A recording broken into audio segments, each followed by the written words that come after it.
All right, so bit of a surprising move here, I would say, as you have Brian Robinson Jr., the I think talented running back who is entering the last year of his rookie contract since he wasn't a first round pick. You get 4 years, so essentially a 1 year rental here for Brian Robinson Jr., going for a sixth round pick to the San Francisco 49ers. This is an interesting move for a couple of reasons here. So first, for Washington, why are they moving off of Brian Robinson Jr.? Well, you see this happen a decent amount when we get to this spot in the year, where essentially, during preseason, you get expanded rosters. You have to cut it down to 53-man rosters by the end of the, by the end of, it's Tuesday, I believe, is the deadline for it. So, if you have too many running backs, you might say, hey, if we need to get rid of one of our running backs, let's get rid of a running back who we can get a draft pick back from, as opposed to just getting rid of someone,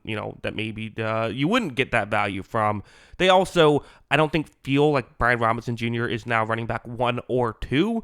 You have Austin Eckler, who, only has had some injuries over the course of his career, only had 77 carries last year, did look very good in those carries, 4.8 yards per carry. You'll certainly take that. But, the small sample size thing, also didn't have his best year, his last year of the Chargers. But again, he's Austin Eckler. We know what he can do. We know what he's capable of. So I don't think it's crazy to, to feel comfortable with him.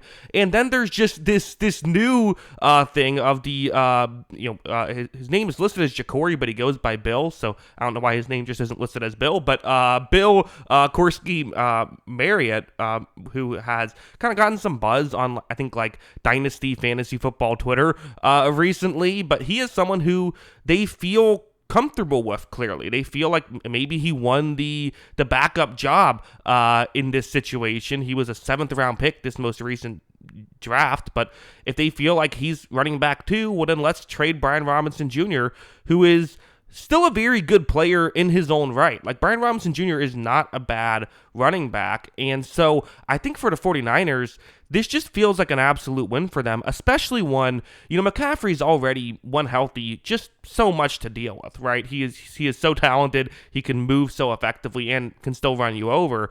But a lot of times what teams do when they have a running back who's great like that is you want a physical running back. You call it a change of pace back, where essentially you have to work so hard on trying to track down someone like Christian McCaffrey that now when Brian Robinson Jr. comes in, he can just run you over, and he feels like he would be a great choice for that. Like the 49ers, they have Isaac Guerrero as another running back who I think they would have felt okay with, but for a 6th round pick, it's a 1-year rental, but it doesn't seem like a horrible allocation of resources here by San Francisco. So I get why it's a 6th round pick, because it's a guy who they probably, the Commanders probably weren't going to start, and it's a 1-year rental. Like, you understand it. And he's not a superstar. As much as I like Brian Robinson Jr., he's not like a star player or anything, but he should be one of the better change of pace backs in the league right now. So I think this is a good move by the 49ers, and I wonder if this happened a month ago, if he would have been gone for more than the 6th round pick, but there's essentially no leverage here. Like, there's a chance he would have just been cut had San Francisco not said yes to the deal. So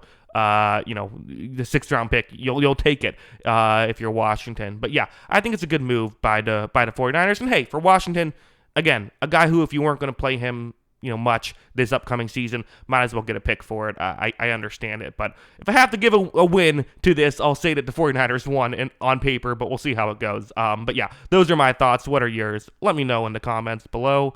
Always love hearing from ya, and of course, as always, thanks for watching.